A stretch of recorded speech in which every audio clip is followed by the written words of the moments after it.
guys, so today I'm going to be going over Chemi 255 final examination for fall of 2023. So let's get started. Daunorubicin is an anti-cancer agent used to treat leukemia. Label the circled functional groups. So just saying this right off the bat is that for the final exams there's definitely going to be functional group identification problems. So just making sure you're really solid with your functional groups before going to the exam will help you out. So I'm just going to start with this one over here. We see that it is a ring and it's not really attached to anything specifically that would make it anything otherwise. So this is going to be an aromatic ring. Pretty simple, just because of the ring, we know that. So then for the next one, we have this O group. I'll just draw it. I like drawing them out separately and just like showing that it's connected to. This is the group that we're looking at in comparison to this. I just drew it out. Since this O group is not attached to anything specifically, like a double bond, we know that it's not going to be an ester because ester is connected to a double bond. So in this case, this would be an ether. And that's the two groups that you're expected to know when it comes to OC bonds specifically, without a hydrogen attached to it. So that's going to be our ether. For the next one over here,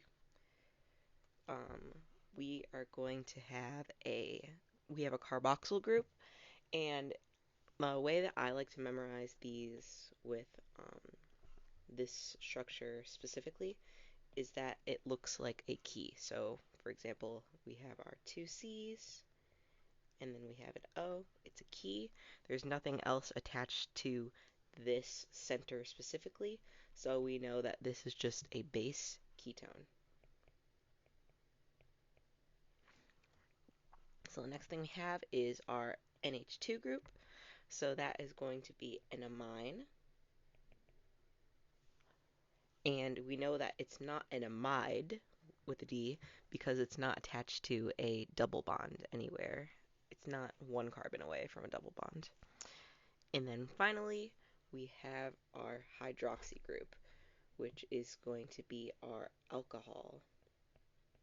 Number 2, provide the hybridization of the indicated atoms on Elahere and estimate the indicated bond angles.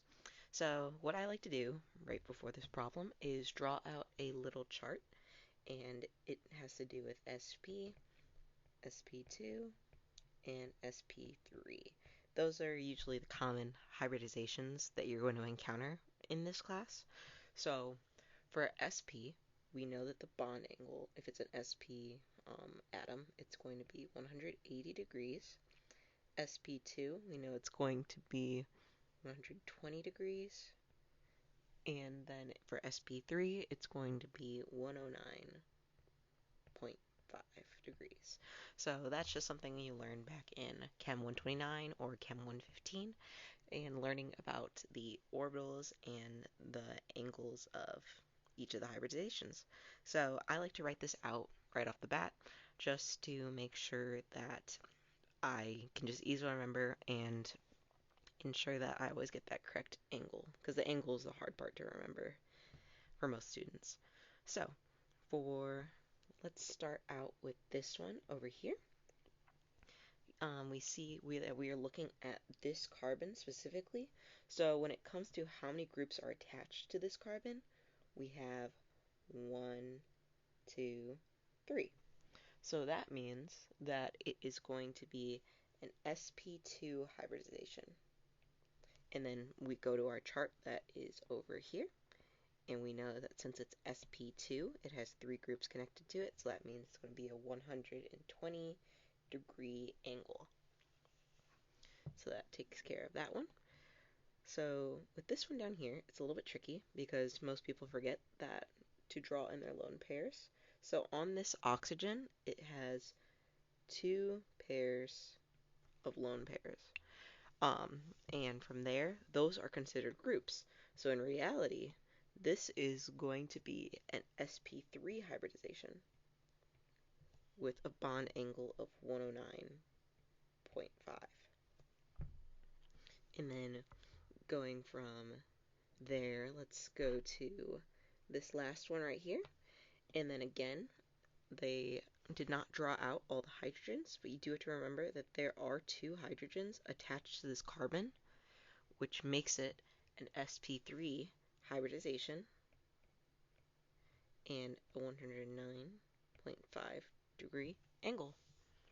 And then just for clarification on my part, so sp2, I like to think that there is sp, that means that there's 2 connecting groups. Connecting groups.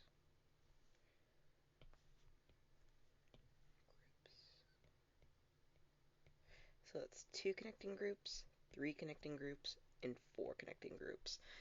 You could think about that the S, or it's just going to be whatever the P is plus 1. So whatever S plus P is equal to 2, and so on and so forth with the rest of it. But I highly recommend drawing this chart out in the beginning just to ensure that you don't have a mind blank right beforehand. Alright, so for number 3, amoxicillin is a beta-lactam antibiotic.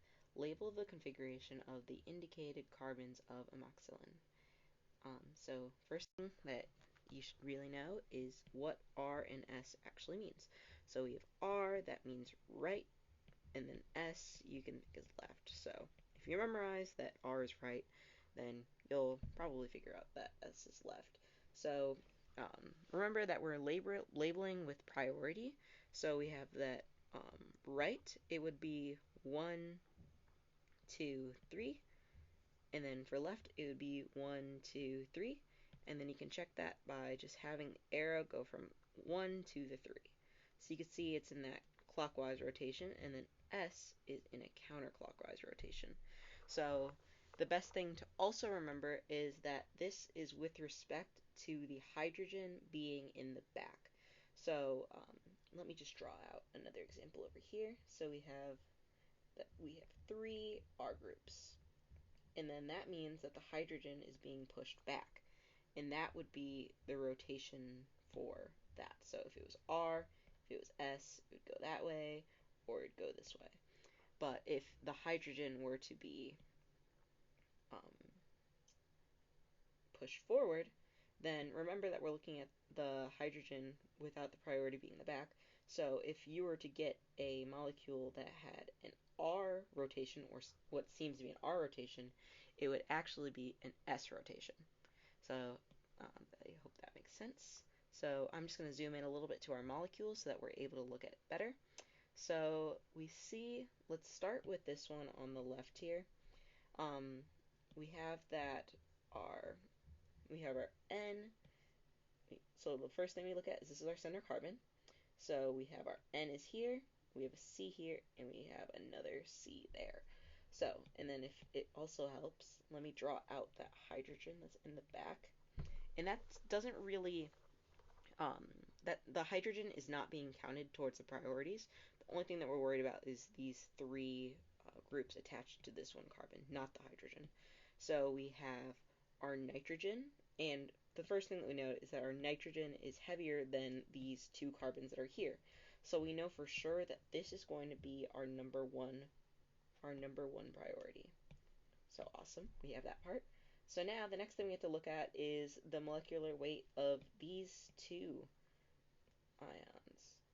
And we can go through and look at the next priority would be assigned to this carbon here. And simply because you can go through and see that this side of the molecule is much larger. So that means that this side would have a higher priority overall than this carbon here. So this is going to be our 3 right here. And then we see that our rotation is going to be 1, 2, 3, and our hydrogen is pushed back. So we can just straight up say that our answer is R. Cool. So then we have another pair that's here. And lucky for us, they already drew this hydrogen for us, so that we know for sure that we can just assume, like, whatever the priority is, we can assume that's correct. So going back to R3, this is our center, and then we have this one, and this one attached to our chiral center. So the S, it has a higher molecular weight than N, so we know that our S is going to be 1, and then our nitrogen has a higher molecular weight than our carbons right here. So that's going to be our number 2, and then this is going to be our number 3. And then we could see here that we have our 1, 2, 3. That is our R rotation. And since the hydrogen is pushed back, we know that it's going to stay the R rotation.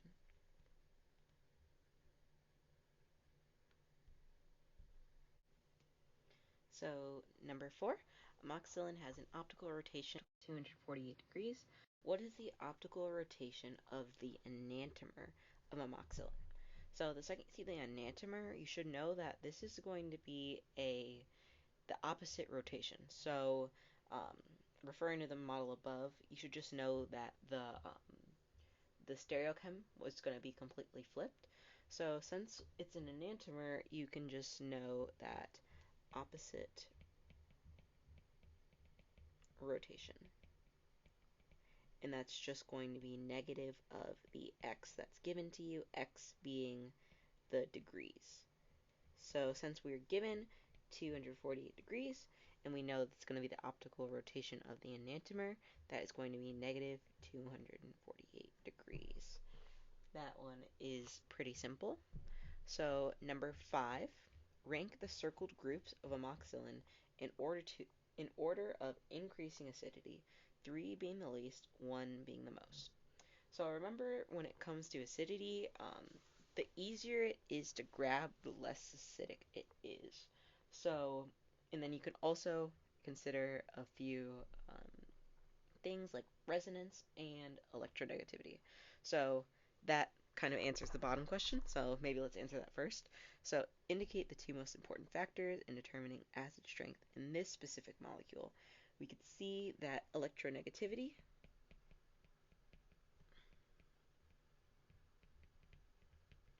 and resonance play a key role to determining acidity of the hydrogen. Remember that when it comes to acidity, we're not really talking about the N, we're going to be talking about the hydrogens. Each of these have a hydrogen on it, and we're determining like how easy it is to grab or how stable the molecule will be without the hydrogen being present.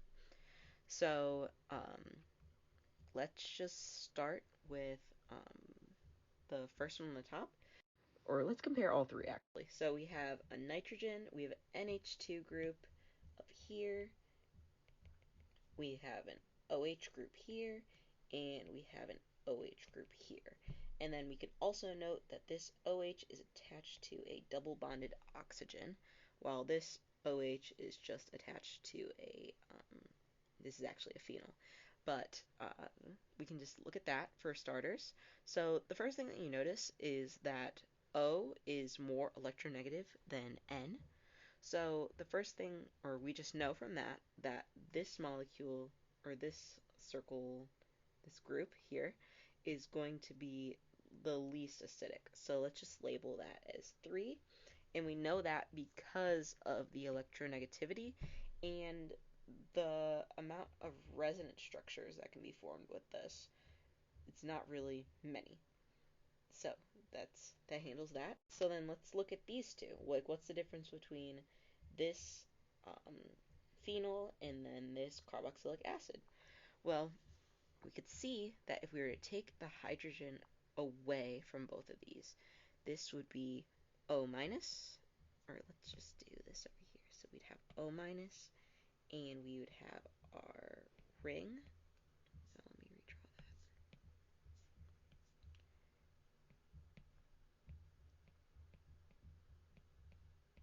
And then we'd have our ring right here.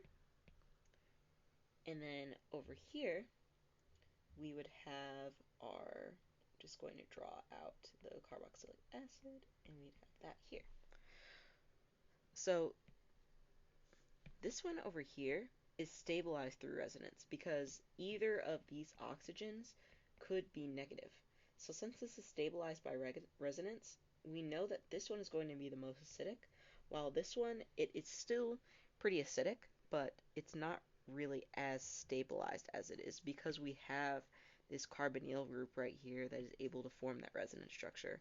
Whereas this would just be affecting the arrow pushing of the ring, so on and so forth, so that we know this is going to be our number 2. And then that is it for number 5. Alright, question 6. Are the following compounds within each set identical, constitutional isomers, enantiomers, diastereomers, or not applicable? So the first thing that you should do with these is really compare the right and the left, and with our knowledge of what this actually means. Like, what does this solid bar mean versus this line, the dashed line? So solid bar means forward, coming out at you. And then this one means push back, so forward and back. You can kind of think of it like when you draw a cube, and it's like you don't actually like draw the back line. You like usually have it as a dot, just so that you know it's there, but it's just behind and you can't see it. So that's how I like to think of it, at least. So for the compound, we're gonna look at these two. So we know that this compound and this compound are actually identical, and you know that because there isn't any change in stereochem with this. It's just the fact that it's forward and it's backwards. If you were to flip this one around, if you flip this one around, it would be identical to this, and so on and so forth. So they are actually the same thing. For this one, for this next one that we have here, this is going to be a constitutional isomer. So the big difference between the constitutional isomer and like the enantiomer, diastereomer, so on and so forth, is that for constitutional isomers, you know that it's just going to be a different connection.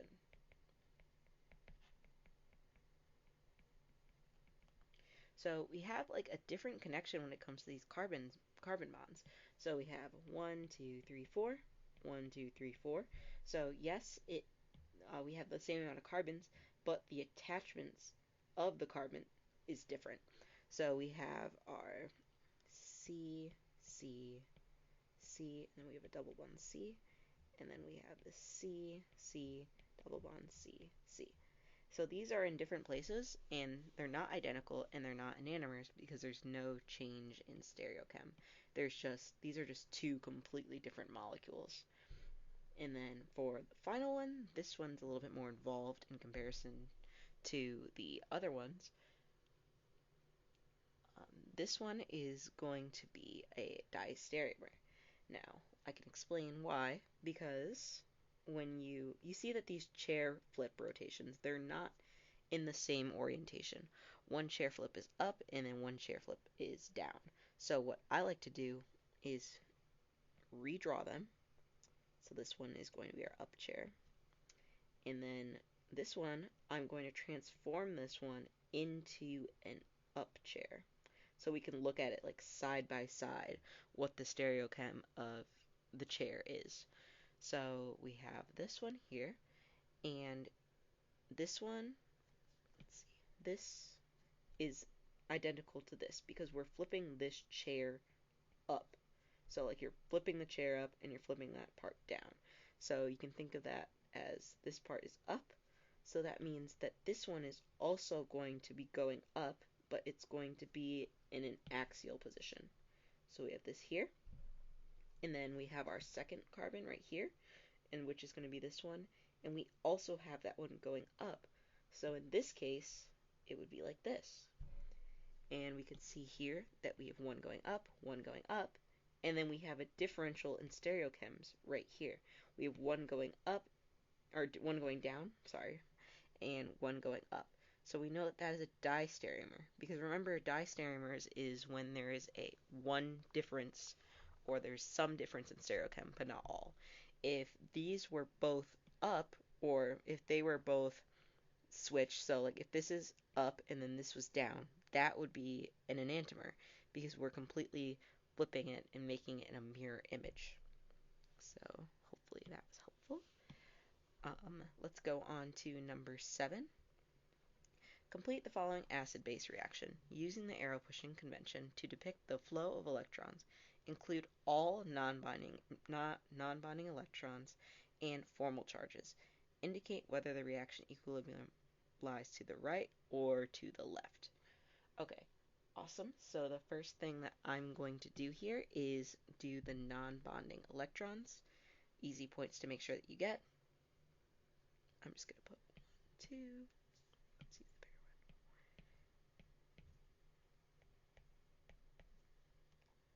one. Perfect.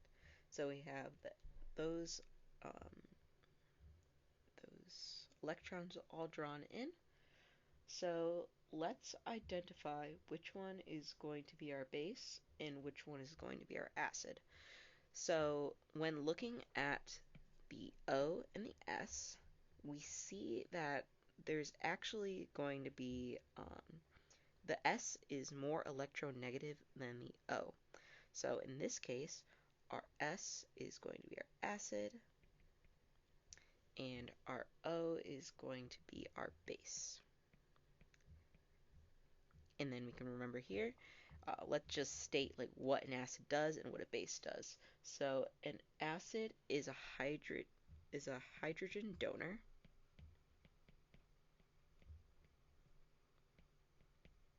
and a base is a hydrogen acceptor. So we can look here and we could see that our acid is going to be attacked by our base. So again, we have our base, we have our acid. Our oxygen is looking to grab a hydrogen because it is our base. So it is going to reach out and it's going to grab that hydrogen. And then these electrons from the hydrogen are going to go back onto our S. And then from there, we are going to have our oxygen here. And then we're going to draw in that other hydrogen. And we see that there's going to be a plus. And then we have our S, whatever this molecule is, it's going to be S minus. And then this is going to be our conjugate acid. And this is going to be our conjugate base.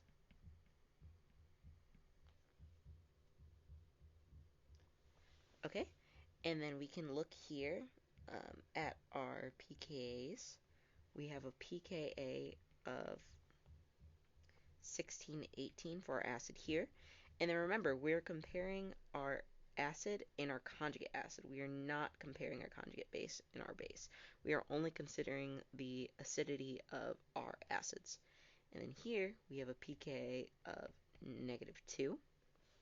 So from there, we know that equilibrium is going to favor the weaker side. So that means the weaker pKa, the less acidic side. So we remember that the lower the number, the higher the acidity. So in reality, our equilibrium is going to favor the left side. And that is the answer to that. Sometimes if you don't really know what the acidity or the pK is specifically, you can go by just general knowledge. So remember, the more acidic it is, we can go by resonance or electronegativity. So we know that our oxygen, since it doesn't really want this hydrogen, so it's really willing to give away that hydrogen because it's not stable. So that means that is going to be more acidic more than the S, because the S, or like this molecule in general, it's not really looking to give away a hydrogen. Like it can, but it's not going to be as proactive as this one would. Because this is completely unstable, it wants to give away that hydrogen. So therefore, we're going to have our equilibrium go to the left. And yeah, that's it for that one. Okay, number 8. Provide the IUPAC name for the following organic molecules. Specify stereochemistry where appropriate. So, IUPAC, your eyes should light up the second you see this question because these are some really easy points that you can get on these exams. So definitely make sure you know your um, IUPAC rules and all the different variations that they could possibly give you. So for the first one, remember, or let's just tackle these actually just one by one. So with this first one, let's find the parent chain. So we have 1, 2, 3, 4, 5, 6. So, or 1, 2, 3, 4, 5. So obviously we are going to go with the 6 one. 1, 2, 3, 4, 5, 6. Actually, making sure that our substituent is as low as possible. So we have that it's going to be 6 carbons on our chain. So that's going to be hexane. That's what 6 is for. This is just a carbon-carbon chain. There's no double bonds or triple bonds, so that's all good. But what we do notice is that we have this substituent, and we also have this substituent. So remember that with oxygens, we are going to take out the N part of, we're going to drop the E, and we're going to replace it with OL. So that's going to be hexanol. And that's how we represent our hydroxy group. So, and then we also have an ethyl. That's something good to know, is that our alcohol group is on carbon 2, and then our ethyl group is on carbon 3. So let's put this all together. Let's put what we have. So we know that we don't actually explicitly write out anything for our alcohol. Our alcohol is represented through the OL. So the first thing that we can do is write out or represent our ethyl in this naming. So 3 ethyl, and then we put where our alcohol is. So that would be 2 on the 2 carbon, hexanol. Awesome. Cool. And then that's it for that one. Let's go on to this next one.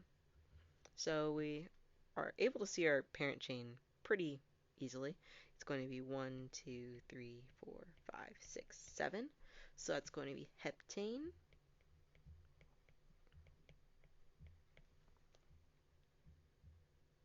Cool. So that's going to be our heptane. And we notice that our substituent is going to be on carbon 2. So we have here our oxygen here. And remember, this is it's not an ester, it's an ether. So this is going to be an ether naming mechanism. So we have 2 ethoxy heptane. Because we see that we have an ethyl here. So we take the right part of the substituent, which is our ethyl, and we cross out that YL, and we add our oxy, so it'd be ethoxy. And then we combine all that, and then remember we represented with this 2 where it is on that parent chain. So we're all set for that one. This one's a little bit tricky, or a little bit scary at first. So what I always like to do with these triple bonds is to remember that there is 1, 2, 3, 4, 5, 6. Just always remember that there's going to be 2 carbons here, as well as the ones that are attached to the end. That's very important to know and to make sure that you get your parent chain correctly so that you're able to get these points. So our parent chain is yet again 6 carbons. So that's going to be hexane for now. But you notice that we actually have a triple bond. So remember, whenever we have like a triple bond or double bond, we're going to cross out the A in this statement, and we're going to replace that with hexene.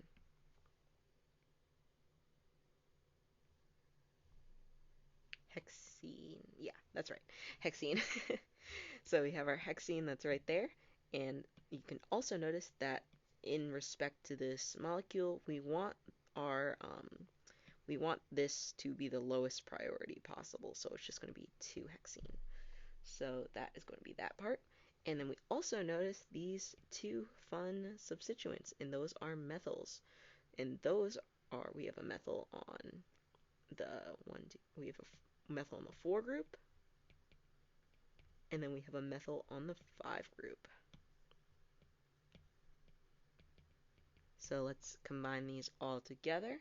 We have 4,5 dimethyl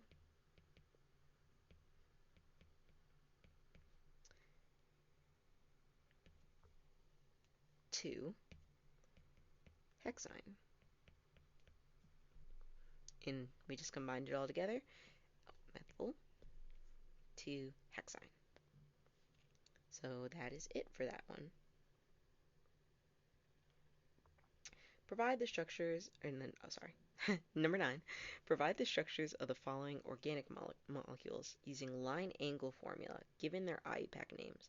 Include indications of stereochemistry if included in the name. Cool. So we have let's just go one by one actually. So the first thing that I usually do with these is to identify the parent chain, or how many carbons are in the parent chain. So we have pentanol, which, remember, we went over this earlier. The OL means that there's going to be a alcohol group, so that's just a good thing to keep in mind. So let's just write out what we have on the side here. So we have a 5-carbon parent ring with a alcohol group on carbon 2. And then let's look at what else we have. On carbon 2, we're going to have a methyl. On carbon 3, we're going to have a methyl. And on carbon 3, we are also going to have an ethyl. Just going through and writing out this sometimes is very helpful to people, so hopefully you can try that out. So let's just draw this out. We have 1, 2, 3, 4, 5. And of course, whichever one you decide to label as 1, that works. Just whatever you want to do, just stay consistent, I would say. So I'm just going to label this as my 1, 2, 3, 4, 5. So let's just go down this list that I have here. So on carbon 2, we are going to have an OH group. On carbon 2, we're also going to have a methyl group. On carbon 3, we are going to have a methyl group. I'll add that right here. And then also on carbon 3, we're going to have an ethyl group. So let me just erase this 3 really quick. And then we're going to also have an ethyl group. And then that is our molecule. So for the next one, this one is a handful. We have Z23-dichloro-4-ethyl-2-hexene. Mouthful, but if you just take it step by step, you'll be perfectly fine. I'm going to draw our list. So we know that our parent chain is going to be 6 carbons. So I'm just going to abbreviate carbons to C. So we have 6 carbon parent, and that 6 carbon parent is also going to be an alkene, and the alkene is going to be on carbon 2. Cool. So, and then on carbon 4, we're going to have an ethyl, and we're going to have 2 chlorines on it. So we have one on carbon 2, we're going to have a chlorine, and on carbon 3, we're going to also have a chlorine. And then notice that it's Z. So that's just very important. Let's just draw out the molecule and see what we get. So let's just start out very simply with our hexene. So we have 1, 2, 3, 4, 5, 6. connect the dots.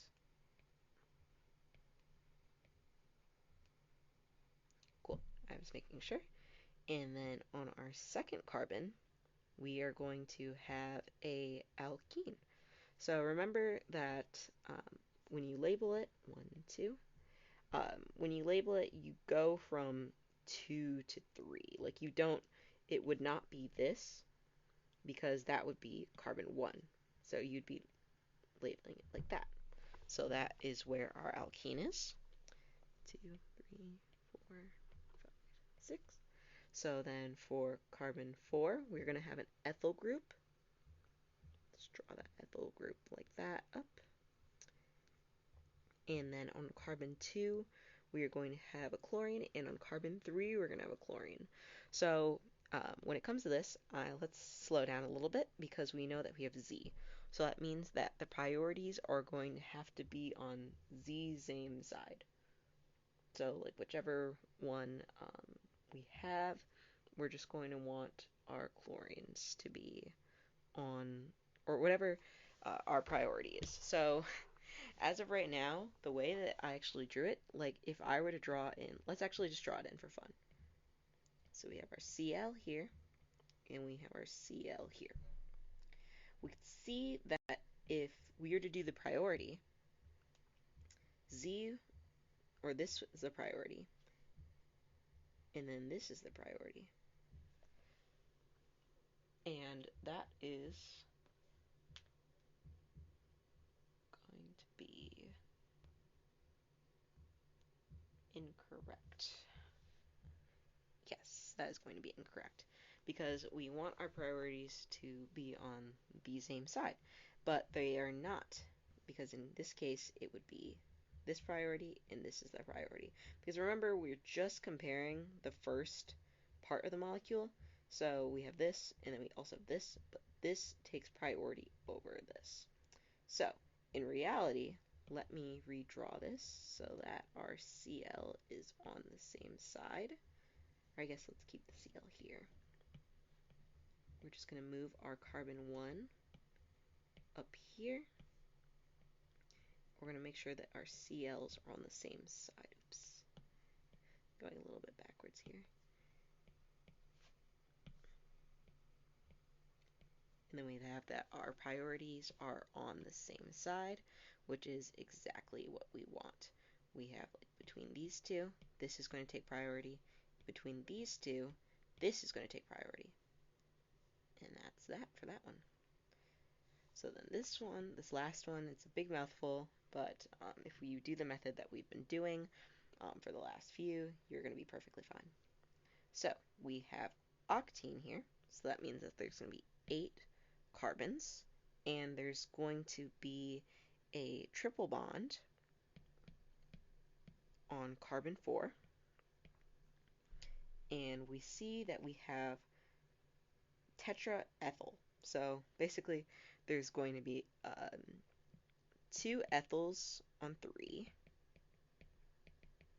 and then there's going to be 2 ethyls on 4. So, big mouthful. Let's just go from the beginning. So let's just do 1, 2, 3, 4, 5, 6, 7, 8, and connect the dots. And then we have, let's do 1, 3, 5. I'm just going to draw those out just so we don't run out of space.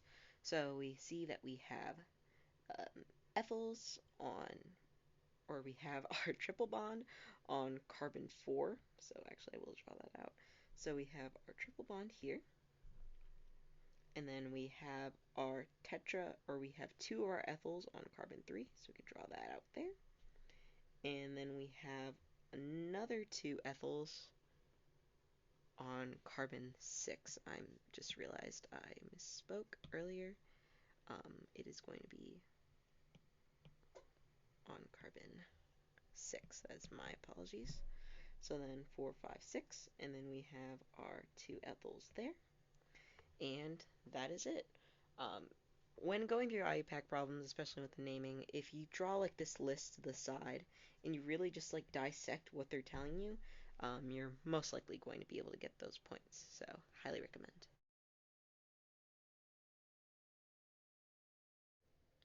Number 10.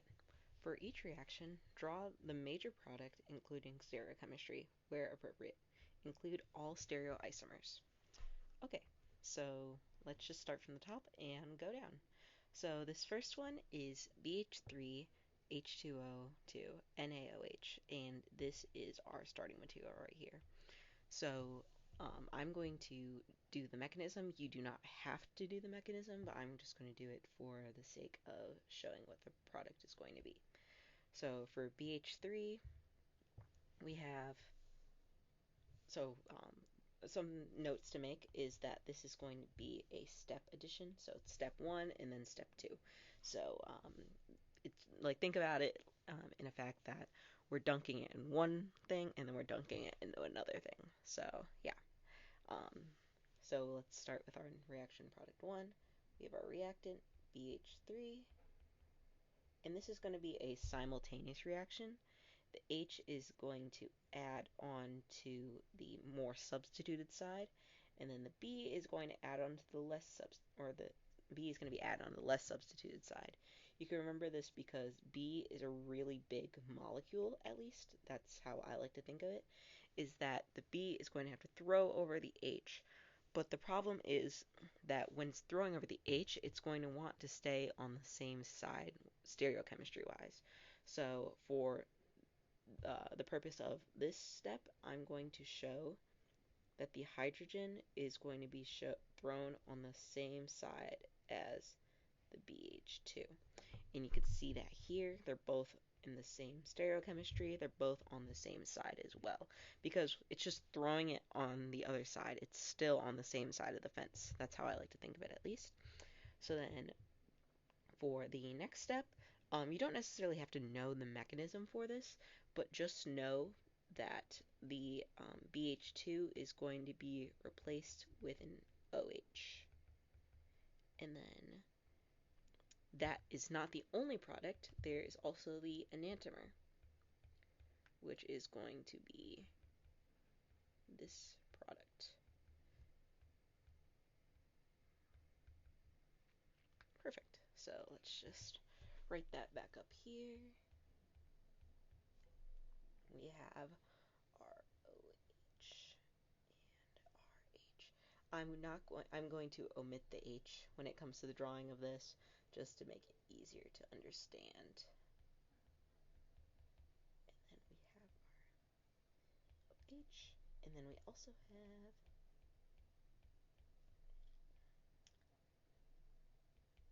and notice that I don't really write the H, but you could still see that if I were to draw H here, it would be the same stereochemistry as OH, and same for this as well.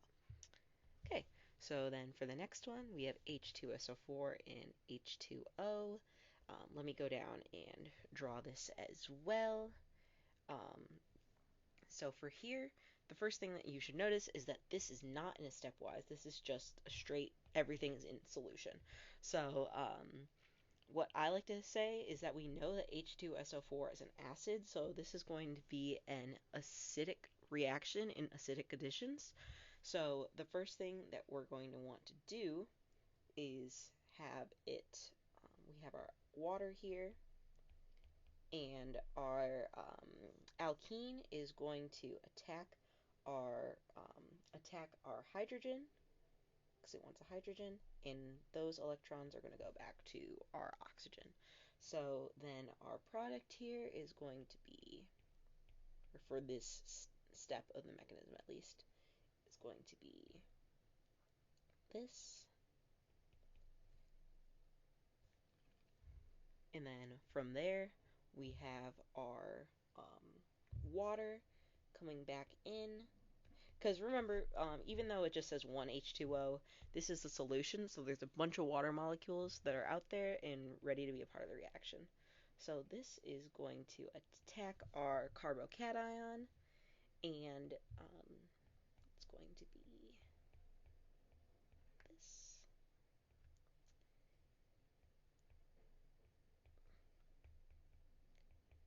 And then from there, our water is going to come in and deprotonate our product. And we are going to end with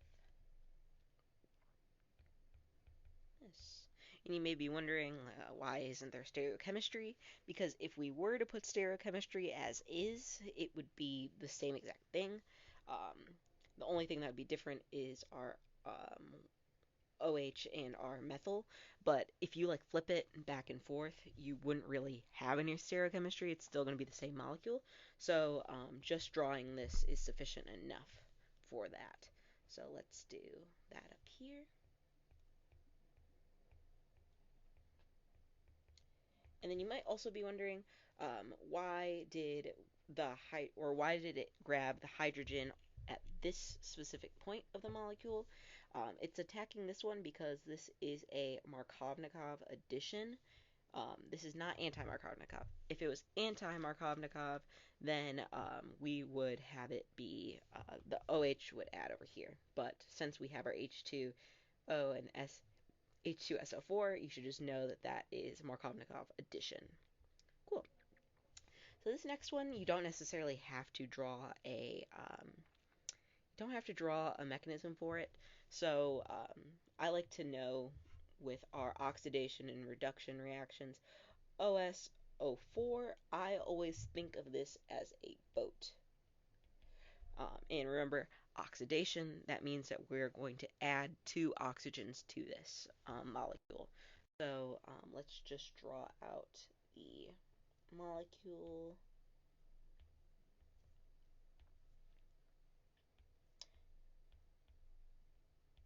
I have two products here.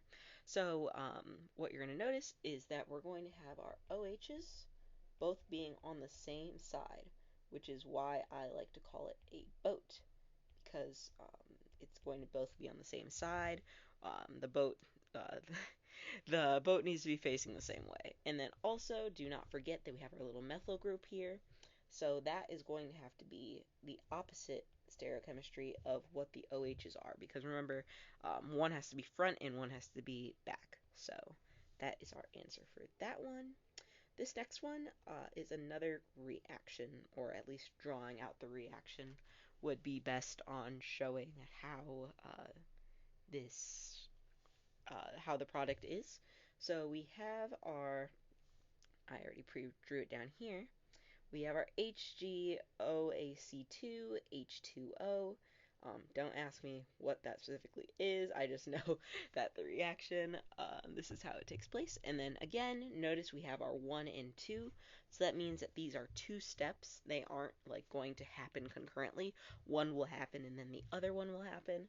So the first thing that would happen with this one is that we need to find what our nucleophile and our electrophile is. So HgOAC, let's do that here. Hg is going to be attached to OAC. You can like think of this as like the way that we would treat this if it was like a hydrogen or a water molecule, if that helps you finding a way to do it. So we want our Hg to be our positive molecule. So in order to do that, we are going to give up these bonds electrons to our OAC, and then we are going to get a, let me move this up here, and then we are going to get a OAC minus and our Hg plus OAC. And then this is what our alkene is going to attack. So it's going to attack our Hg molecule, and it is going to add anti-Markovnikov. So that means that instead of adding here, it is going to want to add here. So let's draw that out really quick. We have that.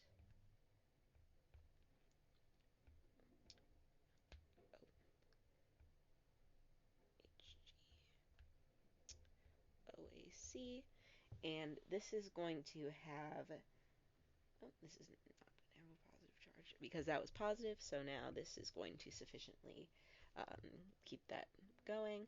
But notice here that this section is now going to be positive. So we have that is our positive, And in order to balance out the molecule, our Hg is going to go down here and attack that, forming that little triangle that we're so used to forming. This, and then we have sorry, this is a messy one to draw. Hg, and then we have our OAC, and then we have our positive charge right here. So the next thing that we have in this step of the problem is our H2O. So we have our O, H, H, and this is going to want to attack the more substituted area of the molecule. So it's going to go there, and then this bond is going to have to break, and it's going to be given right back to the hydrogen. So then we have our molecule now. We have that it can attack from the top or the bottom.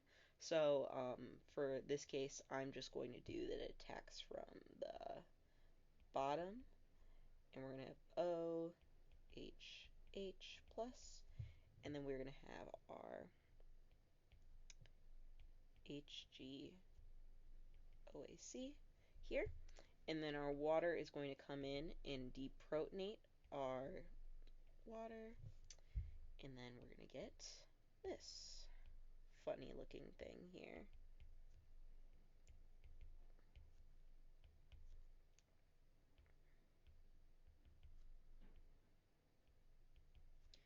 So, and then the second part, the NABH4, um, that isn't necessarily going to be, you don't really have to know the mechanism. This is just like the NABH4 where you just know it happens. So for that one, it is going to just be replaced by the by a hydrogen. For the NABH4, it's not replacing with another OH group, it is just going to replace it with a hydrogen. So our final overall answer is going to be, one second, just confirming. Our final overall answer is going to be, and then you could signify that the hydrogen, this was going to be replaced with the NABH4, which is technically like a hydrogen. So that is our final answer. We do have an enantiomer for this. So the answer is going to be,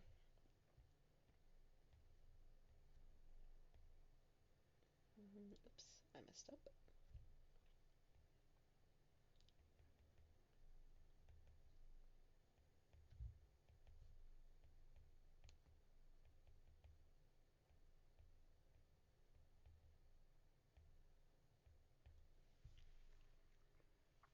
And that's our answer for that one. Cool. Um, so then we only have two more to do left in this problem. We have our Cl2 and our Cl2MeOH. So let's just do that here. Oh, I did not draw it out, did I? Okay, I can draw it out really quick. So we have our,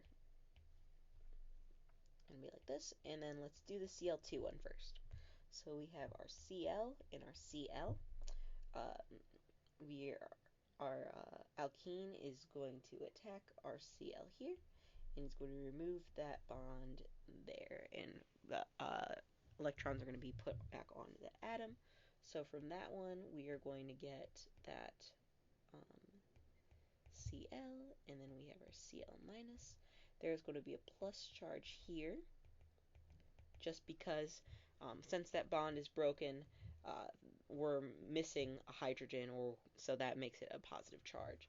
So then from there, to stabilize this molecule, the electrons from the Cl that we just added are going to come down.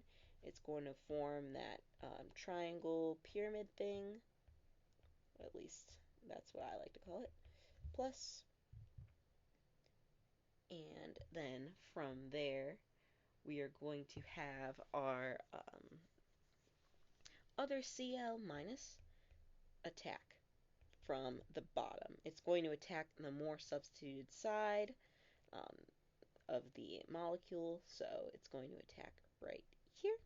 It could attack from either the top or the bottom, so I could just draw out the product over here. And then that is going to also, I'm stepping ahead of myself, that's going to break that bond again and allow those electrons to be given right back to the Cl from when we took them. So that's going to be there. Here's Cl here.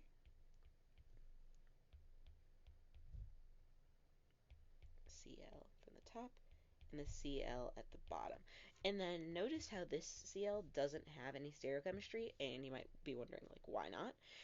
It is not a chiral center, so there is no need to do stereochemistry for that.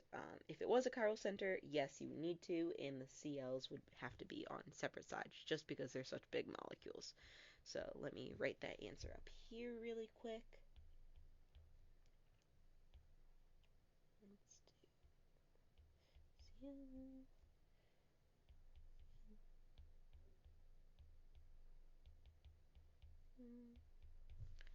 And let me make sure I didn't draw an extra carbon for you guys.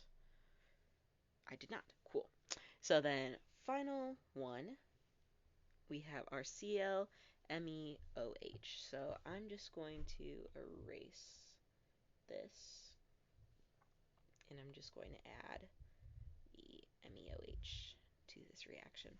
Because technically, it is almost the same reaction, the same approach, but the difference is what continues the reaction. So MEOH or CH3OH, whichever way is easiest for you to remember, that is going to be our reactant. So we have the first thing that's going to happen again is we have our two CLs. So our alkene is going to attack the Cl, making it go there.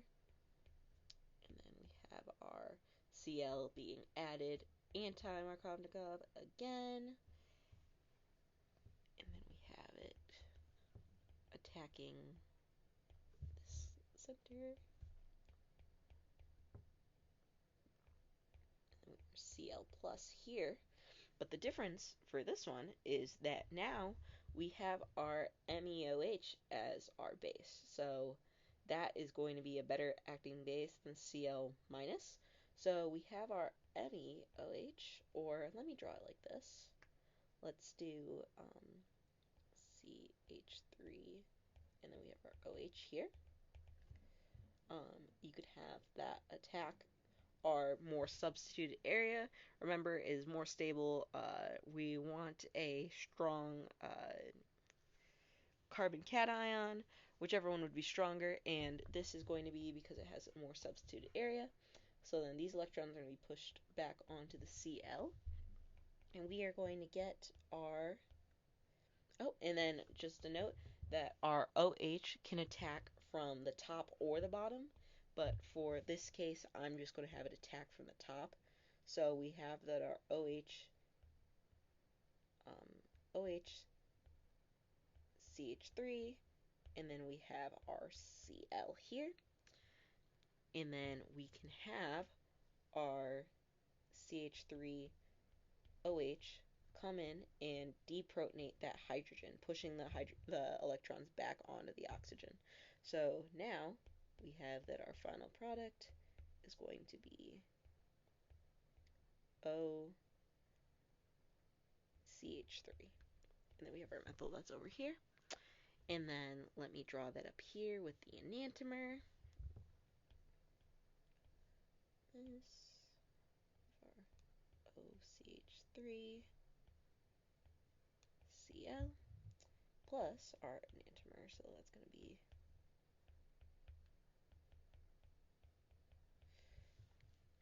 And then also, I do want to just give a quick thing that you could really memorize. Most likely, this kind of problem is going to be on an exam, final exam, second exam, third exam, just so you know. What I'd recommend doing is just taking a note of these reactions and just knowing anti-Markovnikov, Markovnikov. For the oxidations, just knowing which way the orientation of the oxygens are going to go. And knowing when there are and aren't enantiomers, I'd say that's just a big, easy thing to do, because once you see this, you know, like, for example, like when you see this, you know that the BH3 is going to throw its hydrogen on to the same side, pushing that one up. So just like certain things like that, I recommend going through and just doing that to make it easier on yourself when it comes to these exams, just because time can be a problem. So let's also do number 11. Draw the major product and mechanism for the following acid-catalyzed dehydration reaction. Draw curved arrows to indicate the movement of the electrons. So, number one thing to note is that H2SO4 is an acid. So the first thing that you are going to want to do is to protonate your oxygen. So we have our electrons here, and then it's just going to reach out and grab that hydrogen. This H plus is just a shortened version of H2SO4, just a note in case you didn't know that. You'll learn more about that in 256. But just how you do it, we have our OH2, and then this is going to be a plus now. And then from there, we are going to want to make this or make our oxygen leave. We don't really want a positive charge on this, so we're going to have the electrons leave, and then we're going to have this now. And then what we notice about this is that this is not the most stable carbocation on this molecule. We would want it to be somewhere here. So in order to do that, we are going to have our hydrogen that's right here. It's not really shown, but you just know it's there. We're going to have our hydrogen move to this carbocation. So we're going to have this here. So then now our positive charge is on the more stable part of the atom. So then from there, what are we going to want to do? We are going to want to keep continuing to grab hydrogens and make a more stable molecule. So there is also a hydrogen here, which our water is going to be able to deprotonate. Because remember, we had a water leave over here. There's still a water present in the molecule. So we have our H2O is going to grab this hydrogen, and that is going to push these electrons onto that part of the molecule. So from there, we're going to have this be our product. And then there we go. A few things with this reaction. I recommend knowing your rules with the carbocation and just knowing that this isn't the most stable carbocation, so that's why we had to move that over. And then there was another thing that we could do to make this molecule more stable. If we just moved this hydrogen back here, that would give us the same thing essentially. And then if we moved that over there, this would just be a never-ending cycle. So in order to quench the reaction, we just need to deprotonate this hydrogen and then have those electrons go here to form the most stable alkene bond. And that's it for number 11.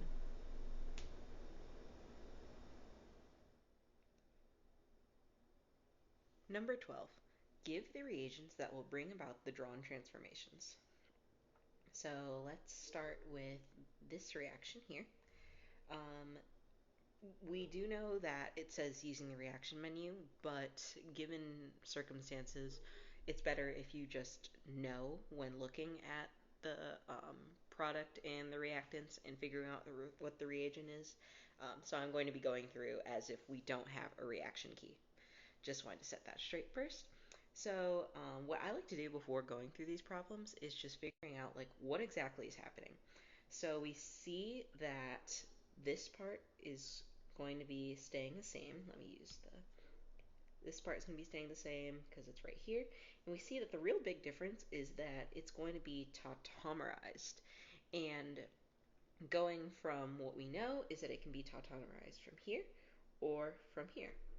So since we know that this, if it was at this area, it would be anti-Markovnikov. In this area, it would be Markovnikov. We know that it is going to have to be a Markovnikov addition. So going back to our knowledge, we know that H2 H2O, HgSO4, and um, H2SO4 are going to be our reagents. The reaction for this mechanism is something that you're going to need to know, so I can go through that really quickly. Just a note, it was not asked for on this question, but if you're wondering why specifically it's going to be these reagents, I can show you why really quickly. Oops, wrong thing.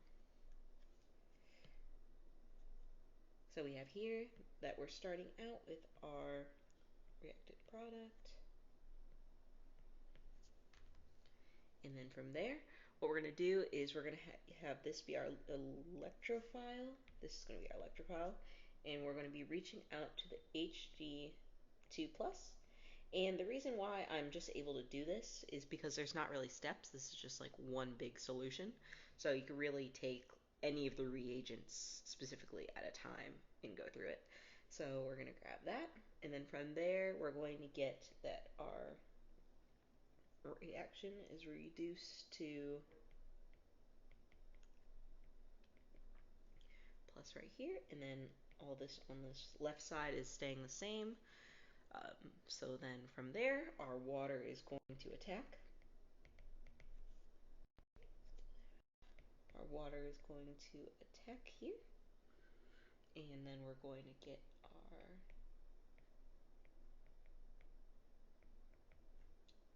Hg plus here, and then we have our OH plus here.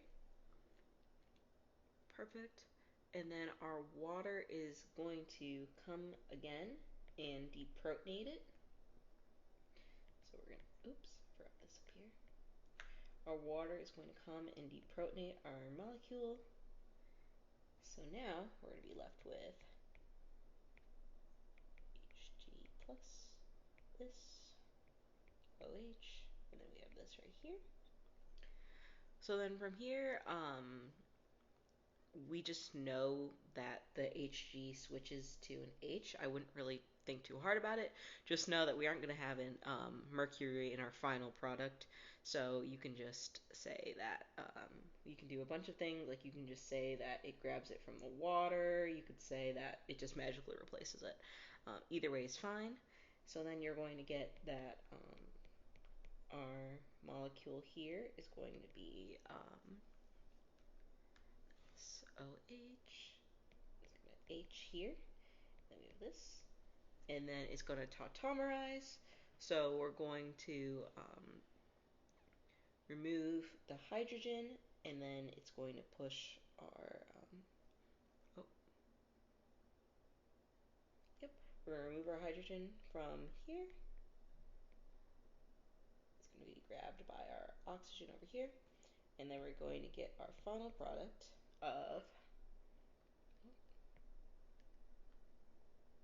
our ketone.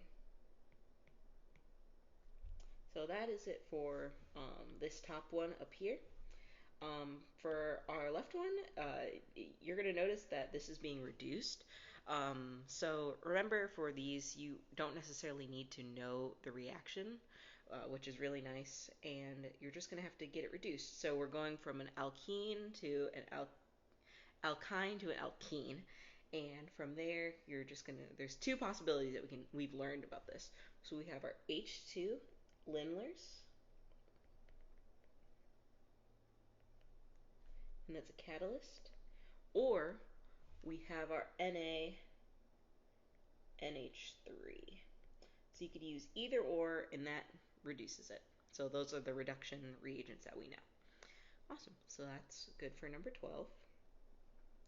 Number 13, using the reaction give the reagents that will complete the following transformations. Also, give the structure of product 1. Additionally, indicate whether product 2 is chiral or achiral.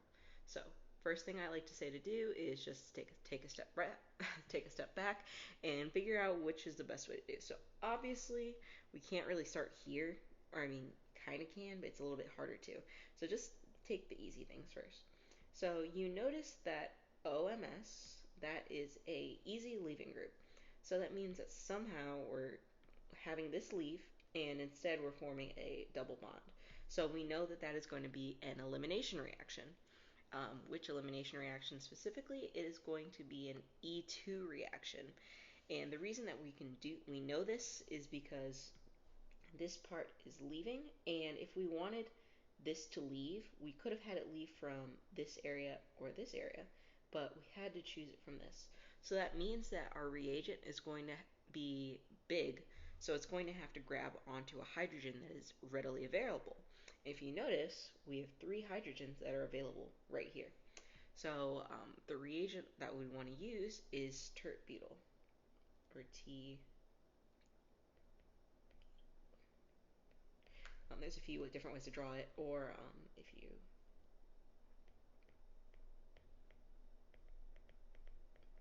that's another way to draw it, and then it would be K plus. But that's what that would be, and if you want to know the reaction really quick, it would grab one of these hydrogens, and then it would push it onto there. So then that would give you your product. So let me just erase that really quick. So then from there, we also have our reaction 2, which is something is going to form this. And if we just look at our reaction, or list of reactions that we do know in our mind, is that we know that somehow we are going to have to use the reactants MsCl and Et3n. We know that we have to use this reactants because there's no way that we can get MS in any sense without it. So that we know that MsCl, that is what's going to replace a, this is back when we learned about reactions with alcohols. So, perfect. Let's just draw from what we know. So we know that this is going to be the same. So let me just draw this area right here. And we know we're going to have a methyl here. And then let's just try with an alcohol. So, if we were to continue with this reaction, let's just try what we have here. So we have our OH.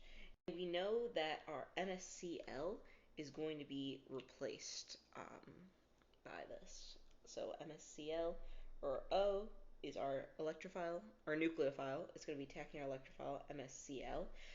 Ms is a big structure, but for the parts of this class, Ms or Ts is just good as is. So it's going to attack Ms. Perfect. And that's going to be an SN1 reaction. Yep. And then we have our OH, and then our MsCl. I'm just going to draw that there for just basic. So then from there, we're going to have our, Alright, that Cl doesn't exist. When it does attack the Ms, the Cl is a leaving group. So, I'm going to leave. So then we have Ms. And then from there, our Et3n is going to come and deprotonate that hydrogen and put that back on the oxygen. So that is perfectly what we're getting right here.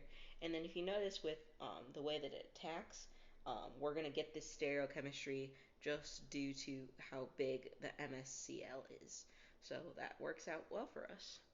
And then from here, we have our first reaction, which is pretty easy. This is just going to be an SN1 reaction.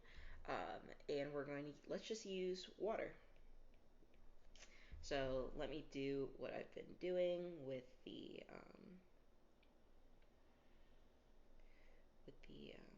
parts.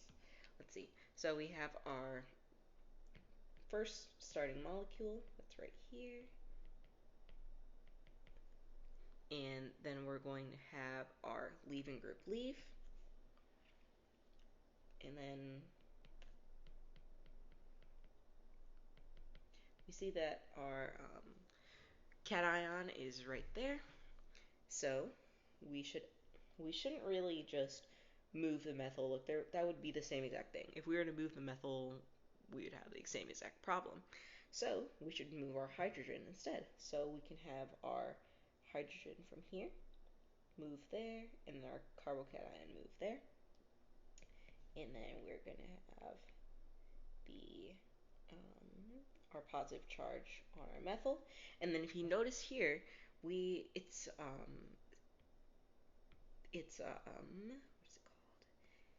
It's a mirror image. Like there isn't any stereochemistry because of these two groups are the same. So while I drew this in, technically it could just be a straight line because there isn't any stereochemistry. So then from there, we have that our water is going to attack, and then it's going to deprotonate and all that good stuff, but it is just going to be OH. And there's no stereochemistry because these are the same two groups. Perfect. And then is product 2 chiral or achiral? We can know that this is achiral because these are the same two groups as before. So that is number 13. Draw the least stable Newman projection of the starting material from problem 10, looking down the C3-C4 bond, C3 in front, C4 in back. Give a brief explanation why this is the least stable. So,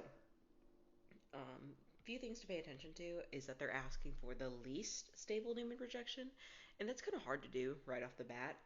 I think that if you do that way, you're more prone to mistakes. So I think the best thing to do is to just draw out the Newman projection first of all, just to make sure that you get all your groups in the correct place. Then modify it to do the least or the most, so on and so forth. So let's do that first. So let's just do a Newman projection. Like, let's just do a normal one.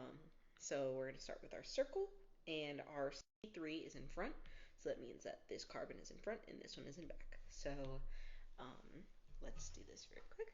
So our first one, we see that the Br is being pushed towards us.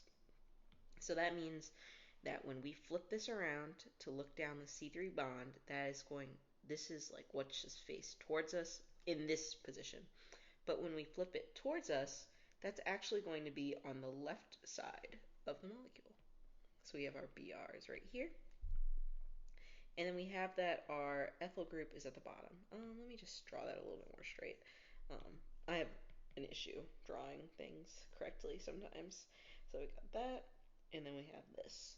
That's our ethyl group at the bottom, and then we know that over here we have our hydrogen. Okay, so that is our C3 part. So let's do the C4 part. So the C4 part, we actually have that this methyl group is being pushed away from us. So if the left is going to be away, the right is going to be, if the left is going to be towards us, the right is going to be away from us. So we have our methyl group, it's going to be right here. And then we have on the top that are this group right here. I think it's isopropyl. I might be wrong. Don't quote me. But that third group right there is going to be 1, 2, 3. Sorry, I didn't really account for room on this. And then this is going to be our hydrogen right here. So, perfect. We have what the normal Newman projection is. And the way to make this the most least stable, is that we're going to want our biggest groups to be staggered or eclipsed on top of each other. So we're going to have this. This is probably our biggest group for the C3 part, and this is our C4 part. So let's rotate our molecule. Let's just rotate the front. Remember, you choose either the front or the back to rotate. So I'm going to choose the front to rotate. I'm going to rotate this so that it's like right here. So let me draw that very quickly. So our back is going to stay the same. So we have our silly little molecule right here. And then we are going to rotate. Oh, let me draw everything in correctly. And then we're going to rotate this one to be staggered on top of that one. So I'm just going to draw that right there. See, let me draw it a little better. So we have that our ethyl is right there. So we're rotating it this way. So that means that our hydrogen is going to be next to the other hydrogen, and then our Br is going to be next to the CH3 group. The way that you draw this, it might not look pretty, and that's okay, because this is going to be eclipsed, so it's not as easy to draw as our first three down here. But I'm just going to redraw this again better in with more space over here. So we have our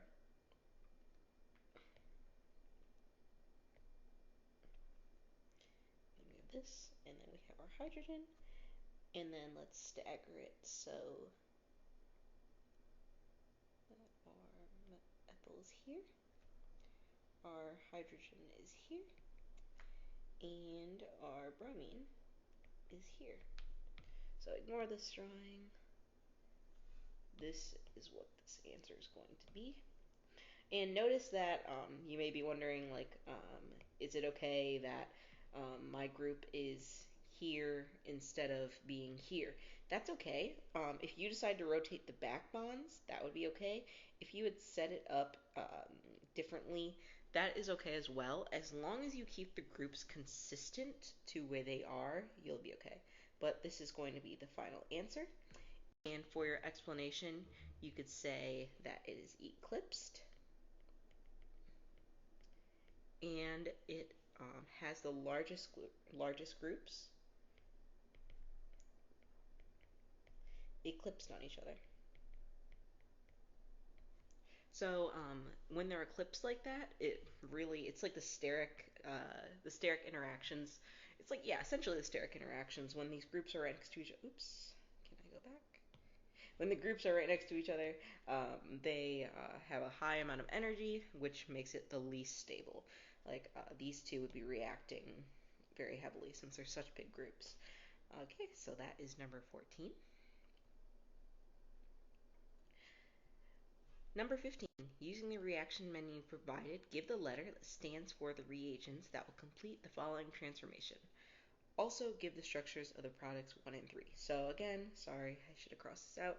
We're not going to be using the reaction menu provided. We're just going to give the reagents that will complete the following transformation. You should really just know these as you've gone through the class. So let's just figure out which one would be easiest. Honestly, I think the first thing to start out with is going to be product 2, this, and product 3.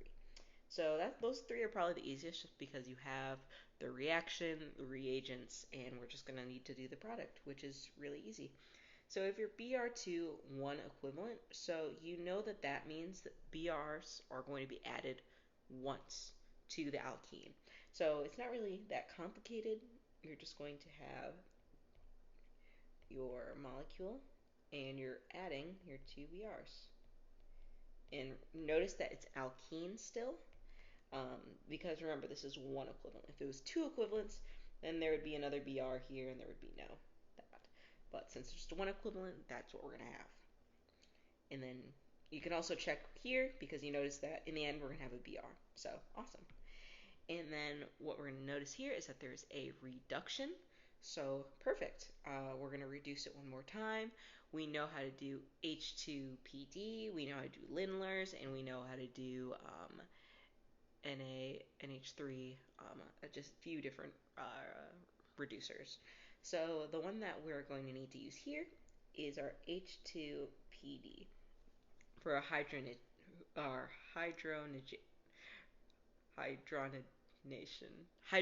There we go. Sorry. It's just me learning how to pronounce words. Hydronation. So we're just going to be using this, and we're going to be getting rid of the alkene. It's not a reaction that you need to know how to do, but just know that we're getting rid of the alkene and we're adding those hydrogens on the same side. So if you notice that our BRs have stereochemistry, that is where the H2PD comes in, because when those hydrogens are added, they're added on the same steric side. So there's that part. So then the next part, and things that we're going to need to do, is we need to find something that is going to take this to this.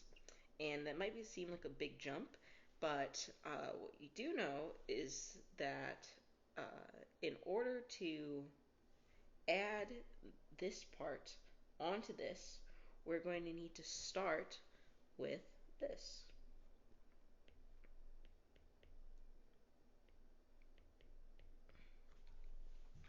And the reason that we're starting with this is because this is going to attack this is going to be our nucleophile, and it's going to attack our electrophile. Leaving group's going to leave, and this part is just going to be added to this. So that's perfect, and something that we know how to do here is that we go back to this, and it's really simple. The only thing we notice is that we're missing a hydrogen, and it's replaced with that. So the only thing that is strong enough to deprotonate an alkyne is an LDA. There's a few others, but I think it's just safe to go into this exam knowing LDA. That is just going to deprotonate this hydrogen. There's a hydrogen right there, and that's just going to be deprotonated by LDA. Cool. So that's number 15. Number 16. Give one product 1 and the major product for the following reactions. What type of reaction is step 2? How would the rate of step 2 be affected by the indicated changes? Awesome. So with these reactions, it's pretty self-explanatory. So let's just take it step by step. So let's start with step 1. We have our OH right here, and then we have our PBr3. So we have our P, and we have 2 BRs attached to it. Awesome. So the first thing that our oxygen is going to do is reach out and grab the P, and that's going to make the BR leave. So then we're going to go down from that to this. We have our OH, P, BR, BR, and then we're going to have a plus here. And from there, this BR that had left earlier is going to come and attack from the bottom, which is going to make this whole group on itself leave. So then this gives us our final product, which is going to be, and perfect. That is going to be our first step. So then our second step, we have tert-butyl. Okay. So the second I see this, it's kind of confusing sometimes. So I like to write at least that it's going to be this. That's just what it's going to be. That is what our reagent is. So we could actually just do this step right here.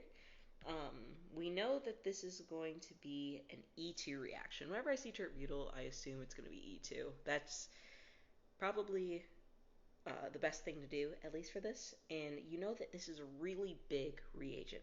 It wants to come and grab the hydrogen, but it can only grab a certain few amount of hydrogens. It can only grab the hydrogens that aren't really sterically hindered. So we're going to have our oxygen. Oops, I'm using the wrong thing. We're going to have our oxygen come in, and it's going to grab one of these hydrogens instead of this one. It can't grab that one because it's too substituted to go and grab it. So we're going to have it come and grab this one. And then those hydrogen's electrons are going to go back onto this, kicking off our BR. So then from there, we're going to get that. Or, no, I don't like the way I drew that. That. And then I'm just going to erase all this other stuff just so nobody gets confused. And yep, that is our answer. So now let's just answer these small questions on the bottom. So what type of reaction is step 2? You can immediately cross out SN1 and E1 because you know that there isn't any sort of stereochemistry. There would be 2 products with this if it was an S1 E1 reaction. So then for SN2, that would be an addition. So we didn't really add tert-butyl to that. So we know that that can't be our answer either. And now we have our E2, which is about right because with E's, I like to think forming a double bond. We're eliminating a hydrogen, forming that double bond. So that's what I like to say. And then for the last question, what would happen if the reaction rate of the concentration of the potassium tert butoxide was halved? That means that it would decrease our reaction rate. This is because there's not a huge amount of reactant in there. So the more reactant, if we were to cut the reagents in half, then that would mean that we'd have a slower reaction. It would take longer for the reaction to happen. So, yeah. Okay, so draw the lower and higher energy chair for the following molecule. Indicate which conformation can undergo an E2 elimination. So, a few things that you want to note is what a higher energy chair and a lower energy chair, what those differences are. So, with a higher energy chair, you know that you're going to have more axial positioned methyl groups or hydrogens or groups. So our Br and our methyl is going to be um, axial or in the axial position. So I'm just going to draw out like a basic chair. I'm not going to do any numbering. I'm just going to say, for example, um, this is going to be our axial points. So what I like to do in my head is I like to go up, down, up, down, up, down, up, down. That's what I like to do for the axial. And then if you know if the axial is up, that means that the equatorial is going to be down. So I like to memorize either one of those, but I'd probably say the axial is the best to do. So in this case, this would be our 1 up here. So let's go ahead and number it with our high chair. So we know our higher energy chair. Let's just draw it like this. Um, when it comes to these chairs, the more you practice, the better you'll be at it. But the way that some people like to think of it is it's like a Budweiser um, logo. I can say that because that's how they describe it in class, so I shouldn't get in trouble for that. Um, but basically, let's just go through and let's label our cyclohexane up here. So let's say that this is 1, 2, 3, 4, 5, 6. So we have 1 is going to be our up. Remember, up, we're going to start with Br. Down, up, down, up, down. So that's our 6 actually. So 1, 2, 3, 4, 5, 6.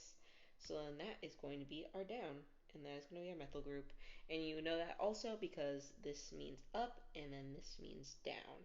So this is going to be our high energy chair, and it's because it is the axial substituents. Now, for the lower energy chair, you don't necessarily have to make this complicated. The way to do this is to make sure that you can actually just flip the chair down. So in this case, I'm going to draw the second chair. And you can see that it's kind of flipped down here. Oh, it's not really pretty. I like drawing chairs correctly. 1 second. Let's do that. So now you could see that this was just flipped down. So we have our 1, 2, 3, 4, 5, 6 here. And since this was axial here, that means it's going to be equatorial here. So we have our BR here. And we have 1, 2, 3, 4, 5, 6. So, and then this was down here.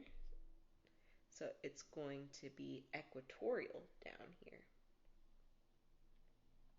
Nope, no group. It's just going to be that. And then you can see that that's equatorial. Just make sure that you don't draw it like this so that there isn't any confusion. But overall, that is going to be our chairs. There's a few different ways you could draw this. Just as long as you're consistent with your numbering and your high chair and low chair, you should be good.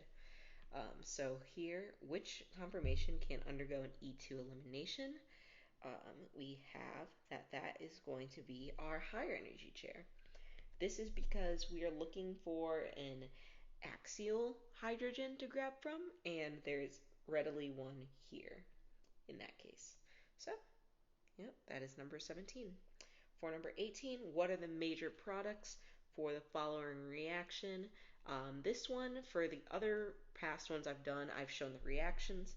But for this one, you aren't really going to need to know these reactions. It's just best to know the reagents and what that means. So we have that we have PCC on the left. So what key rules to know is that you're only going to be touching the primary and secondary alcohols. So if you notice, this is the only primary alcohol. This is not a secondary. This is a tertiary alcohol. So this means that this is not going to be touched in the reaction. So with PCC, you're going to turn that primary alcohol to an aldehyde. So that is going to be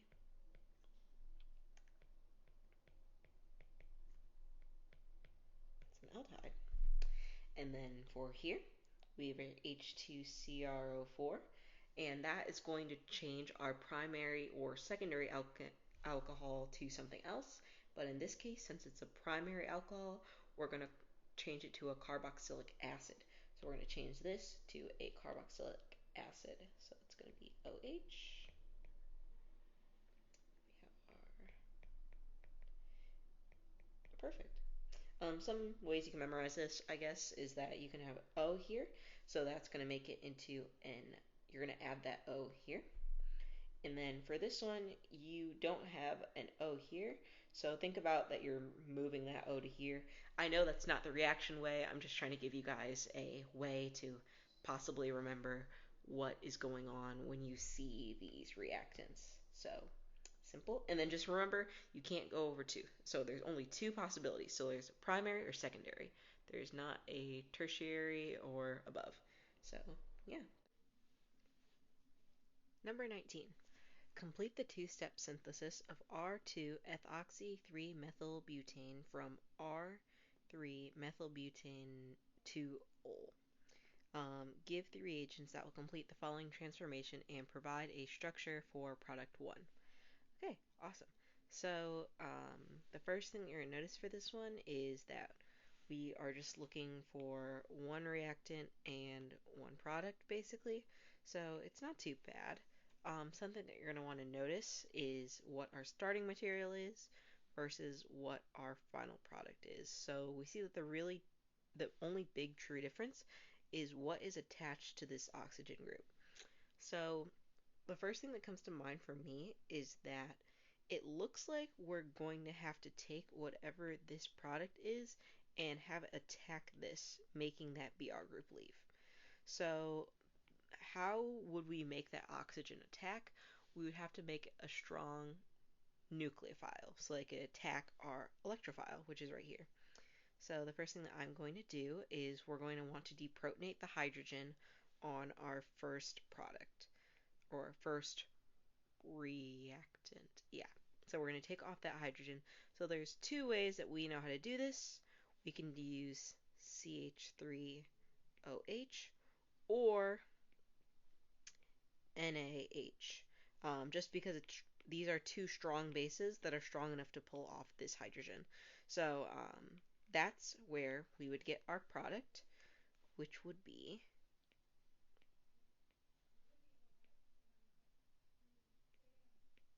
O minus.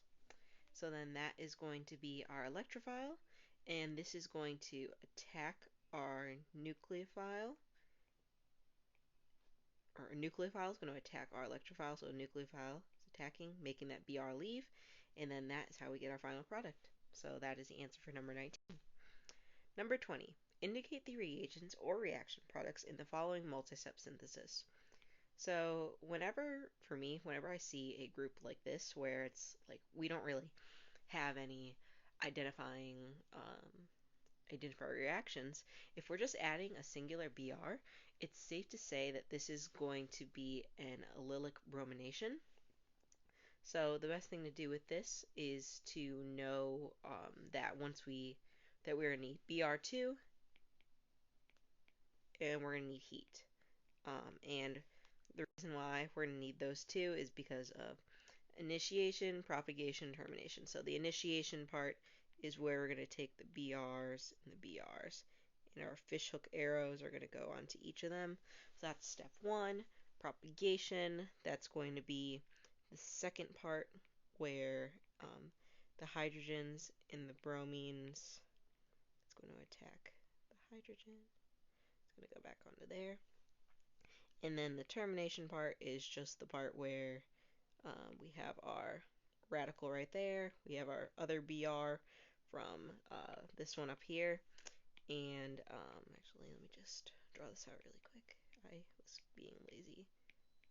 So we have our other one right here. We use this one right here. We're going to use this one down here.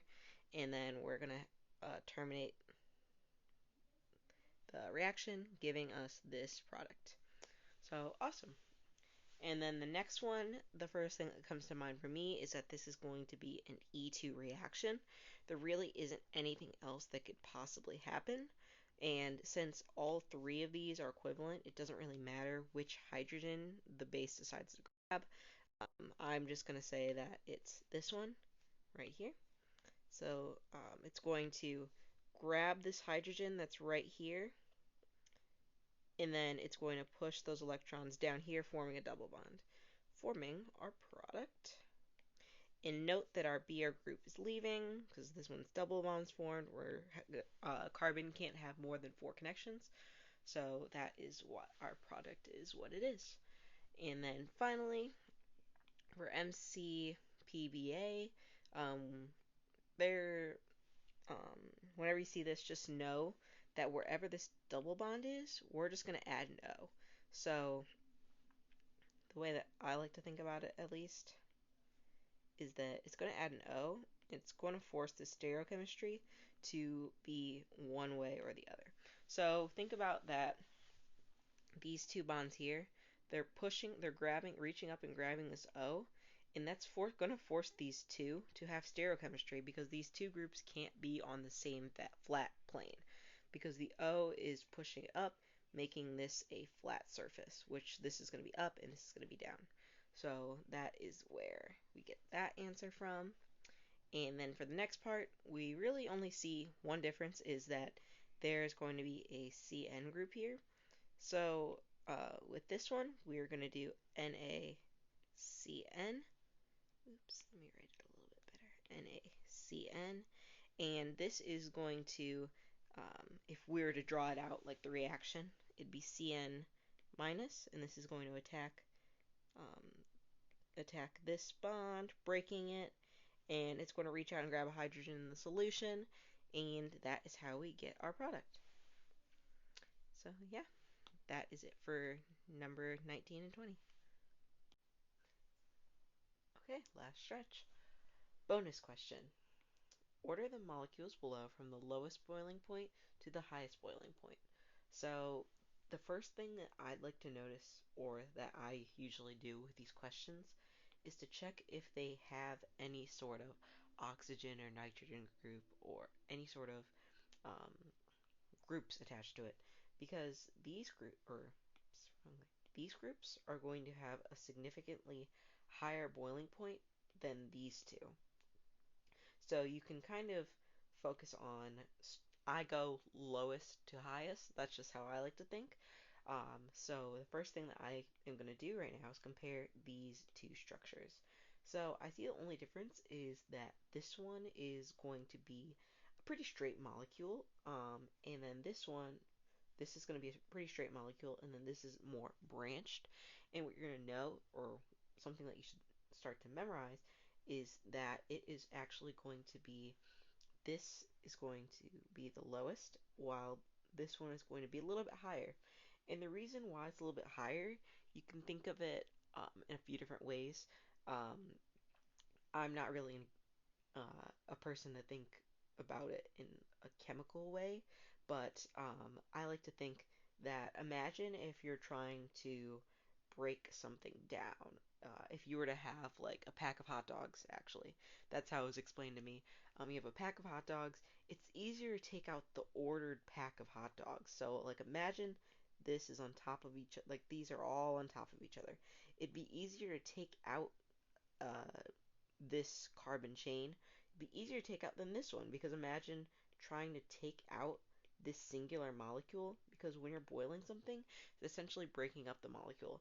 And because there's more carbons attached to it, making it branch, it's harder to boil. So that's how I think of it. That's why this one is lower than this one here. So then moving on to it, now I noticed, or I mentioned these groups. So we see that all three of these have the groups. But the difference with this one is that there is an oxygen just in the center of it. So we know straight away that it's going to be this one. There isn't really any hydrogen bonding, any dipole moments, so you could just straight up say that that one is a lower boiling point than these other two. And then the second reason it's going to go 4 and 5 because of hydrogen bonding. So there's hydrogen bonding here, but there's more options to hydrogen bond here as well. And a way I like to think of it is you could also think of like uh, resonance and how easy it is to take off this hydrogen and how stable it would be without it. So this is going to be significantly more stable than this one. So that means that it's going to have higher boiling point as it goes through and getting boiled. So that's like how I like to think of it. So bonus 2. What is the expected net charge of the following at pH 7? 2 points. So with this one, I actually had to teach myself this really quick before making this video, just because of the content that was covered. So from my understanding is the first thing that we need to take note of is the pH. So this is going to be not a basic, a neutral solution. So therefore, since it's a neutral solution with a basic side chain, so this is a basic chain. This is basic and this is basic. So whenever it's a basic chain with a neutral um, pH or solution, that means that we're only going to deprotonate our carboxylic acid. So we're only going to be deprotonating this, so it's going to be like get rid of this OH, and then we have a minus. So then we add up the total net charge, and we're going to get a 0. Okay, bonus 3. Propose a multi-step synthesis for the below transformation. The sole source of carbon should be the given starting material. So we have all of our carbon set out for us, and the first thing that I like to do, and what I've been doing for the past few questions, is to notice what we have and what we don't have. So we have this structure here, but we notice that the only big difference here is that there's the double bonds gone, and this oxygen group is added somehow. And then if you also notice, there's 3 carbons here, and there's 3 carbons attached to this O. So the first thing that comes to mind for me is that we're going to have to somehow add an O group or an OH group, because that's all we know how to do with the reactions that we have in our toolbox. So the first thing that we know is that it's going to be added to this double bond here, but it's going to be a Markovnikov addition. Sorry, this is going to be a Markovnikov addition because it's going to be added to this carbon and not this carbon. So the only reaction we know that can do that is H2O, H2SO4. So then from there, we're going to get our OH, and we have our carbons like that. So moving forward from that, we know that we're going to somehow have this OH group turn into this. So again, we can't just magically form carbons, so somehow we're going to have to react this with this. But the first thing that I would do right now is just to go back, and even in this previous exam, we'd actually done a bunch of these reactions already. So um, when you come to this bonus, like just maybe looking back at the exam and checking what reactions you've already done, what you already know, how to synthesize this, I think that's the next best step. So earlier in this exam, we actually did deprotonate an alcohol to make it a nucleophile. So the next step me, in my mind, is that we're going to want to deprotonate. Let me just write this here. I don't know if I spelled that right. I'm sorry. We have NaH, or we can do LDA, or yada yada yada. There's a bunch of different reagents you can do. The biggest one that I just remember is NaH, deprotonates OHs. So from there, we're going to get our molecule looking like this. And now let's go work on getting this other part. So we have this right here. Let's work on this. So let's go back to a few of our steps. So we know that there's 3 carbons here, and we're somehow going to want to attach that here. But how exactly would we do that? We can't necessarily have this be attacked. We want to make this a good electrophile. And the way to do that is we can add a leaving group to it. So when it comes to alkenes, the only way that we're able to add a singular leaving group to it is to use the HBr. I'm just going to use HBr and ROOR, which is peroxide. Just a side note. I know that ROR doesn't really stick to me, but if you just say peroxide, that works perfectly. And then from there, we're going to get, and the reason why it is adding anti is because of the peroxide. So if we just had HBr, if we had only had HBr, we would get a product that's more like, where the product would be like this. I'm just going to use a squiggly line. It could be up or down, but the reason why it's not is because of the peroxide. That's just something to know. Just know that when you see peroxide, think anti-Markovnikov. So that is where we're getting that anti-addition right there. This is going to be like the 3 steps initiation. So 1, it's just going to be initiation. Oops. Maybe let me just run through it really quick. So for the first step of initiation, we have our ROOR, and then we're doing like our normal fish hooks back onto the O's, and then we have our RO dot, and then we have our HBr, which is going to be, oops, wait, no, that's right, our fish hooks right there, and then we have our 2, our initiation, and I think our second one is propagation. Sorry, I didn't look back up at that. I'm just going to put prop for short. So we have our BR here, and then we have our alkene, and then we're going to just have it go here, and then this one's not really pretty, sorry guys. It's going to be going up there, and then we have this here, and then we have our termination, so we have it going. So then that's our final thing. That's the same exact thing that I have up here. So um, ignoring all this is just some extra stuff just for you guys to know how I got there. But so we have this here, and what we notice is that this is a good electrophile. We have our leaving group right here.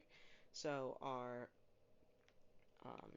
nucleophile is going to attack our electrophile, leaving group is going to leave, and then we get our final product.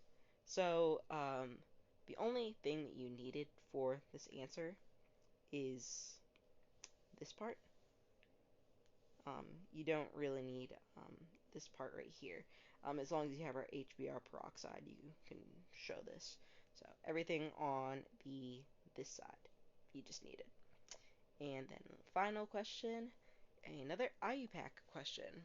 What is the IUPAC name of the following organic molecule, including stereochemistry? 2 points. So again, let's just take some notes of what's on our molecule. So we notice that we have an alkene, but if you notice about this alkene is that we have two groups, or like two groups that we can have. So we know that we're going to have to put E or Z. Um, Something that I like to do right off the bat is just to do that before, or just make a note somewhere what it is. So Z, Zame, Zide. Remember that we're going to be comparing these two groups when it comes to which one has priority. So obviously this one's going to have priority and this one's going to have priority because these are just two hydrogens and they don't have any weight. So when it comes to putting E and Z, we know that this is going to be E. I'm just going to put this note up here, not necessarily naming the molecule right now, but we do know that it's going to be E because of different sides. If this didn't exist and this was a methyl, then that would be Z, because the priority would be on Z, Zame, side. So we have our E right here. That's just a side note. This is going to have to go in front of our molecule name. Not really important at this moment, but I just want to make that priority. And then notice again with our stereochemistry, another thing I'm just going to make a note of.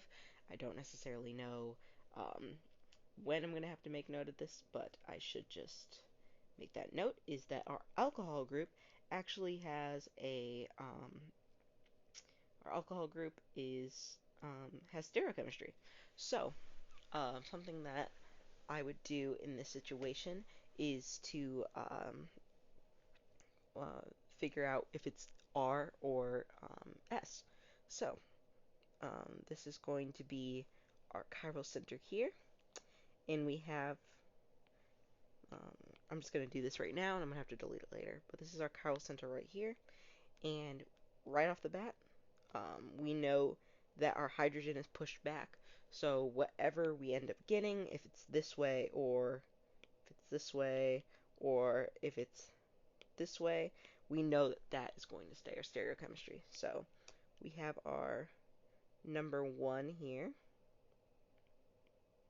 That's going to be our number 1 priority, because remember, we're just going, this is our carbon, and we're going to compare our O, our C, and our C.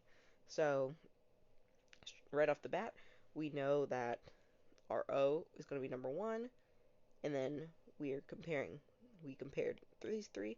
So now let's compare these two. And we have our BR group here, so that is going to be our 2, and this is going to be our 3. And what do you have it? We have it going this way. So we know that this is going to be R. This is going to be an R stereochemistry. So, perfect. That works out great for us. So, what else do we notice?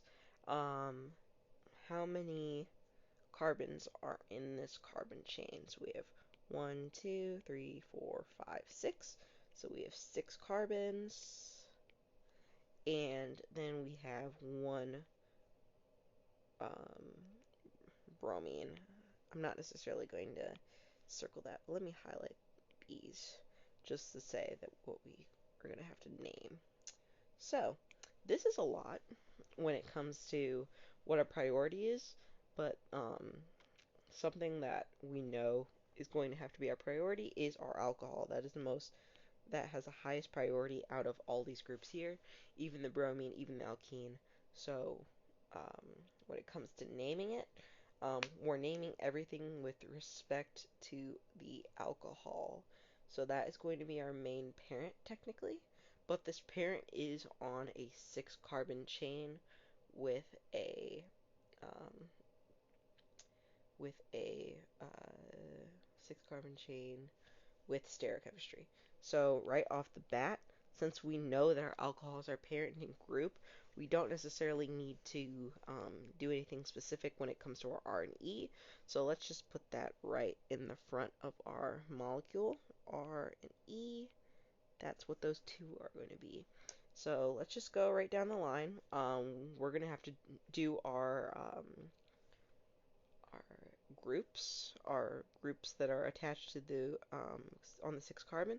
So we have 1, 2, 3, 4, 5, 6. These are our 6 main carbons, and we have 2 or three technically, three groups that are sticking off that chain. So we have our bromine, and we have our methyl.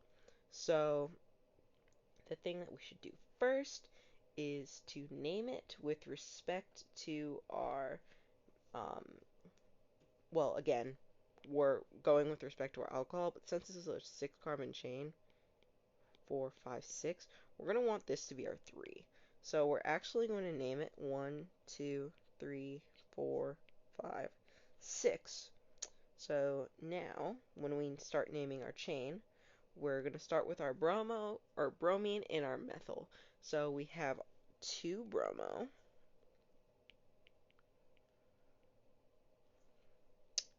2 methyl. It's connected to the same carbon chain. And then this is going to be a little bit strange on how you name this, but the reason why you have to name it this way is because we have our hexene and our alcohol. Like, there's really no other way to represent it. So we have our hex, that's representing our 6, and then our alkene is on our 4th carbon. So we're going to say that by going 4 dash ene, well, not ene, n, like, just picture, like, if it was a hexene, there would be an E, but since it's not an hexene, it's a hexenol, then we have our 3OL. So that is one way you could have wrote this. Um, or this is the best way you probably could have written this, because we have our 3 and our 4. If we were to have written it any other way, like in my mind, I don't usually write them like this, so this is a pretty tricky molecule as is, but there's like a few way hexenol, like you would think that you'd be able to draw that, but you wouldn't be able to properly represent where the alkene is and where the alcohol is, because with this way you're able to clearly represent which one is the alcohol and which one's the alkene. So this method is probably the best way to have done this. And that's it.